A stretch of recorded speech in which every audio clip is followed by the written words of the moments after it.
Welcome to ATS Recap. I'm your host, Brian. Today in history, it's 1940, and Gone with the Wind wins 8 Oscars. Alright, roll the intro.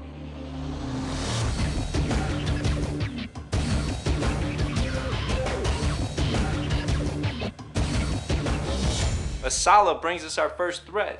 Wikileaks begins publishing 5 million emails from Stratford. If you don't remember, hackers broke into Stratford's data systems, stealing a large amount of emails back in December. Julian Assange on Monday the 27th decided to start publishing those emails. As he told Reuters, "Here we have a private intelligence firm relying on informants from the US government, foreign intelligence agencies, with questionable reputations and journalists." Tiny C Dancer G recorded the whole WikiLeaks press conference, and those links are down below.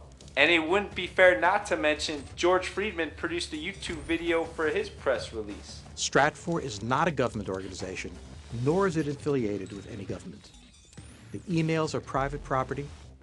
Like all private emails, they're written casually, with no expectation that anyone other than the sender and recipient would ever see them.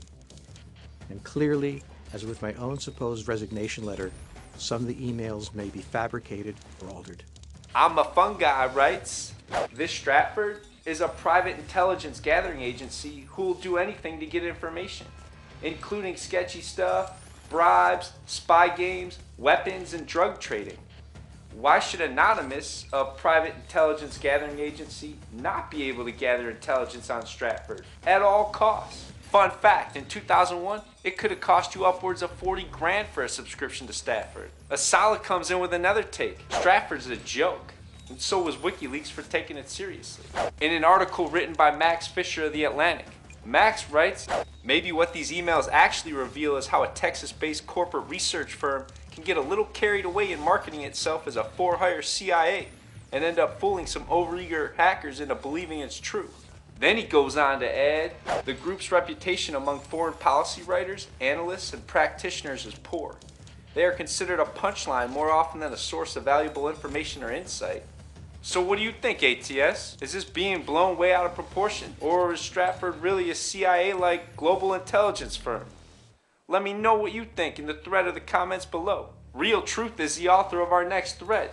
Let's talk about David Wilcox's 2012 claims. First, for the uninitiated, David Wilcox personally claims to be the incarnate of Edgar Cayce, an early 1900s American psychic, along with the claims that his close friends and family are also the incarnate of Cayce's close friends and family.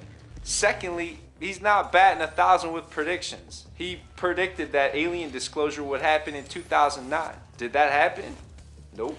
Anyways, here's a clip of him talking from the OP. That some of us will be able to have ascended abilities, I mean full-on ascended abilities, prior to the actual shift happening.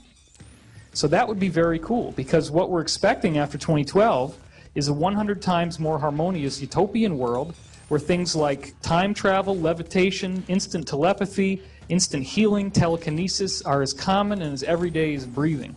The current climate of the thread can be summed up in this post right here. Alright, so head on over to Real Truth's thread and talk with him about David. Or leave a comment in the link below. Garn40ish writes our next thread. New Camel Crush conspiracy. Is it true? Our OP believes that little ball you have to crack to get the menthol is really a plot to thin the herd. Bohemian Brim writes, "I smoked them for a whole summer because they gave them away for free at the bars. I have since quit smoking and drinking." NW Dog 1982 claims to have eaten a few of them and lived. What? Okay, on to the next thread. MC_squared brings us a video in a thread titled, "Fox attacks the Lorax for indoctrinating our children towards sustainability and environmentalism." Is anybody really surprised?